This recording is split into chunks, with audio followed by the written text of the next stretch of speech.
మన్నించండి స్వామి.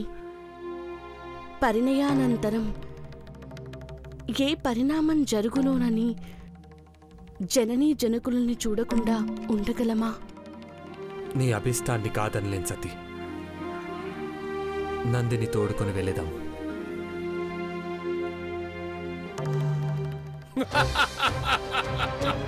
ఇదా నీ పరివారము? నన్ను పరిహసించుటకే నా కుమార్తెను చెరపట్టినావా? మహాదేవుని ప్రోద్బలము ఏమీ లేదు తండ్రి. నేనే నా మనోవాంఛను మన్నించమన్నాను. దాక్షాయణే, కాటి కాపరి ఇతడు. గడ్డి తినే నంది ఇతడి వాహనము, ఇతని సైన్యము. ధనకనక వజ్ర వైడూర్య మణిమయుఖములకు ఈ దక్షుడు అధికారి.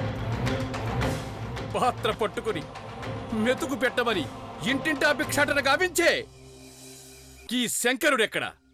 అహంకారంతో విర్రవీగువాడు రాజు కాడు, కాలేడు. కాచాయని పుర్రెలు ఏరుకుని మాలగా మనసుకుని మెడలో వేసుకు తిరిగే ఈ పిచ్చివాణ్ణి నేను అల్లుడుగా అంగీకరించాలా? అసంభవం. చాలించండి జనక. నా భర్తను ఇష్టం వచ్చినట్టు తూలనాడితే సహించబోను.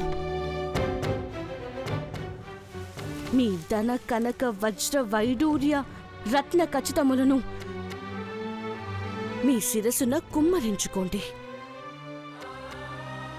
కాని విషాన్ని గరణములో పెట్టుకున్న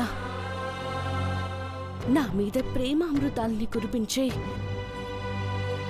పరమేశ్వరుడే నా ప్రాణనాథుడు.